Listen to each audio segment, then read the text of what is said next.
ለሁሉም ክለቦች አንድ ብሎ እኩል የጀመረው የእንግሊዝ ፕሪሚየር ሊግ 38ኛው ሳምንት ላይ አርሰናልን ሻምፒዮን በማድረግ ተጠናቋል። ብሩኖ ፈርናንዴዝ ሪከርዶችን በመስበር 5 ሽልማቶችን መውሰድ ችሏል።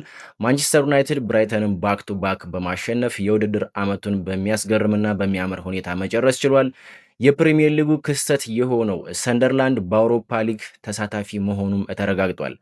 በተጨማሪም የዘንድሮ የእንግሊዝ ፕሪሚየር ሊግ በ38ኛው ሳምንት ቶተንሃምን ከመውረድ አፋፍ ላይ ለጥቂት ያስቀረበትና እንዲሁም ፔፕ ጋርዲዮላን፣ በርናንዶ ሲልቫን፣ ሞሐመድ ሳላህ እና አንዲ ሮበርትሰንን በመሸኘት ፍጻሜውን አግኝቷል።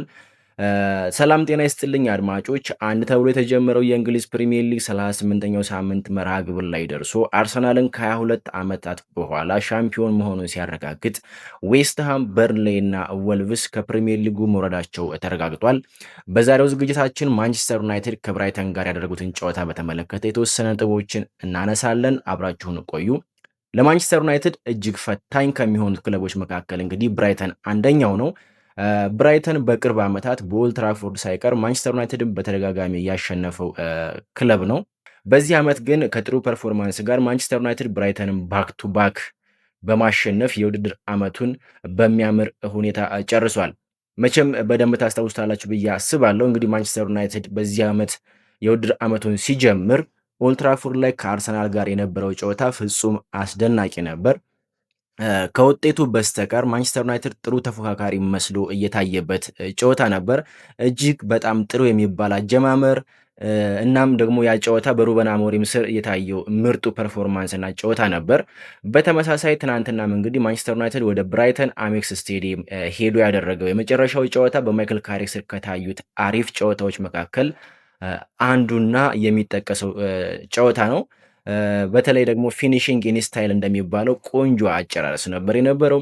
ብሩኖ 21ኛ አሲስቱን በማድረግ ሪከርድ የሰበረበት እንዲሁም 9ኛ ጎሉን እያስቆጠረበት፣ ዶርጉ 2 የጎል ተሳትፎ ያደረገበት፣ እምብሞ 11ኛ ጎሉን ያስቆጠረበት፣ በተጨማሪም ለረጅም ጊዜ ከጎል ተሳትፎ የራቀው አማድ ዲያሎ አሲስት ያደረገበት እንዲሁም ሴነ ሎመንስ 8ኛ ክሊንሺቱን እያስመዘገበበት ውብ ምሽት ነበር።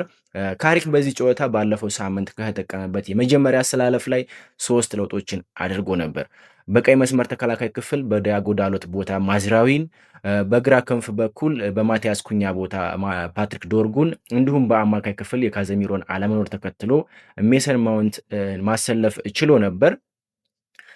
ይህ ለውጥ እንግዲህ ሚዛናዊ የሆነ ለውጥ ነበር ማለት ይቻላል። ምክንያቱም ዶርጉ ጎል ፕላስ አሲስት ነበረው። እንዲሁም በሰንደርላንዱ ጨዋታ ላይ የተሞከረው የኮቢ ሜኑ እና የሜሰን ማውንት ጥምረት በትናንትናው ጨዋታ የሰራ ኤክስፐሪመንት ይመስል ነበር። በተለይ ሁለተኛ ጎል ሲቆጠር ሜሰን ማውንት የሰራው ስራ እጅግ አስደናቂ ነበር። ኳሷን ለአማድ በተመጠነ ኃይል ፓስ ያደረገበት መንገድ ልዩ ነበር። ሁሉም ሰው ባይስማማበትም እንግዲህ ማይክል ካሪክ ጥሩ ጊዜን ያሳለፈ ሲሆን ለቋሚ አሰልጣኝነት የሚያበቃ ትልቅ ስራ ሰርቷል ማለት ይቻላል። ምክንያቱም ከ17 ጨዋታዎች 12ቱን አሸንፎ በ3ቱ አቻ በመውጣት በሁለቱ ብቻ ተሸንፎ በአጠቃላይ 39 ነጥብ መሰብሰብ ችሏል። እንግዲህ ከማይክል ካሪክ ሹመት በኋላ ከየትኛውም ክለብ በላይ ብዙ ነጥብ የሰበሰበ የፕሪሚየር ሊግ ክለብ ማንቸስተር ዩናይትድ ነው። እንግዲህ ለማንቸስተር ዩናይትድ በቂ የሚባል ደረጃ ባይሆንም ከብዙ ውጣ ውረድና ፈተና በኋላ ከ15ኛ ደረጃ ተነስቶ በሶስተኝነት ወደ ሻምፒዮንስ ሊግ መመለሱ እንዲሁም ከባለፈው የውድድር ዓመት አንጻር ያለውን ለውጥ ስንመለከት እጅግ በጣም አስደናቂ ለውጥ ነው። ለምሳሌ በዚህ የውድድር ዓመት 71 ነጥብ ሲሰበስብ ባለፈው የውድድር ዓመት 42 ነጥብ ነበር የሰበሰበው። በመካከሉ ያለው ልዩነት የ29 ነጥብ ልዩነት አለ። ባለፈው የውድድር ዓመት 10 የግብ ዕዳ ያለበት ነበር የውድድር ዓመቱን ያጠናቀቀው። በዘንድሮው የውድድር ዓመት 19 ንጹህ ጎል አለው። በመካከሉ የ31 የጎል ልዩነት አለ። በደረጃ ሰንጠረዡ ያለውን ዲፈረንስ ስንመለከት እንግዲህ ከ15ኛ ደረጃ ወደ 3ኛ ደረጃ ሲመጣ የ12 ደረጃዎች ልዩነትን ማሻሻል ችሏል።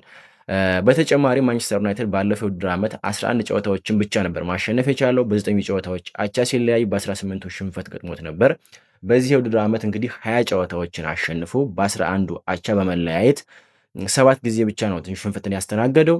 በዚህ መካከል እንግዲህ እጅግ በጣም ሰፊ የሆነ ልዩነት ነው የሚታየው። እንደ ዩናይትድ ትልቅነት ይህ ለውጥ ብርቅ ባይሆንም ለመጣበት መንገድ ሊደነቅ ይገባዋል። ከነፈተናው ከነውጣ ውረዱ እንደ ቡድንም ሆነ እንደ ግለሰብ ጥሩ የውድድር ዓመት ነበር ማለት ይቻላል። እንደው የውድድር ዓመቱን በግል ስኬት በስፔሻል ሁኔታ ለይተን ከተመለከትነው ይህ ዓመት ለብሩኖ ፈርናንዴዝ ከዋንጫ በስተቀር ፍጹም የተዋጣለት ዓመት ነበር። ምክንያቱም ብሩኖ ፈርናንዴዝ የፕሪሚየር ሊጉ ምርጡ ቻንስ ክሪኤተር፣ ምርጡ ፕላይሜከር፣ ምርጡ ተጽዕኖ ፈጣሪ ተጫዋች ነው ማለት ይቻላል። ምናልባት ለበረኛና ለኮከብ ጎል አስቆጣሪ ከሚሰጠው ሽልማት ውጪ አለ የተባለ የግል ሽልማት ሁሉ የሚገባው ተጫዋች ብሩኖ ፈርናንዴዝ ነው በፕሪሚየር ሊጉ። እንደ ብሩኖ አይነት ታታሪና ታማኝ ተጫዋች ይህ በግል የሚሰጠው ሽልማት በቂ ባይሆንም በዚህ የውድድር ዓመት እጅግ የሚያምርና ደስ የሚል ጊዜን አሳልፏል ማለት ይቻላል። እንግዲህ ብሩኖ ፈርናንዴዝ በላቀ ደረጃ ባሳየው ፐርፎርማንስ ምክንያት ከተለያዩ አቅጣጫዎች ብዙ የግል ሽልማቶችን ጠራርጎ የወሰደበት ዓመት ነው። ከወሰዳቸው ሽልማቶች መካከል የሰር ማርቲን በዝቢ የዓመቱ ምርጥ ተጫዋች፣ የማንቸስተር ዩናይትድ የተጫዋቾች የዓመቱ ምርጥ ተጫዋች፣ የእግር ኳስ ጸሐፊዎች ማህበር ወይም ደግሞ ፉትቦል ራይተር አሶሲዬሽን የዓመቱ ምርጥ ተጫዋች፣ የፕሪሚየር ሊጉ የዓመቱ ምርጥ ተጫዋች እንዲሁም የአሲስት ሪከርዱን በመስበር የኮካ ኮላ የዓመቱ ምርጥ ፕላይሜከር ተጫዋች በመሆን አምስቱን ሽልማቶች ማሳካት ችሏል። ምናልባት ገና የፒኤፍኤ የዓመቱ ምርጥ ተጫዋች ሽልማትን የማሸነፍ እድል ይኖረዋል።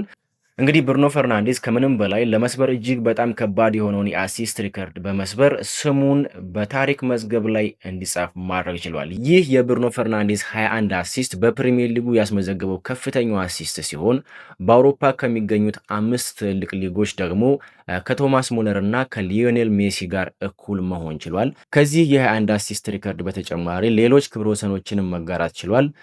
ከቆመ ኳስ 11 አሲስቶችን በማድረግ ከስቴቨን ጀራርድ ጋር ሪከርዱን ተጋርቷል። እንዲሁም 136 የጎል እድሎችን በመፍጠር ከኬቨን ደብሮይን ጋር እኩል መሆን ችሏል።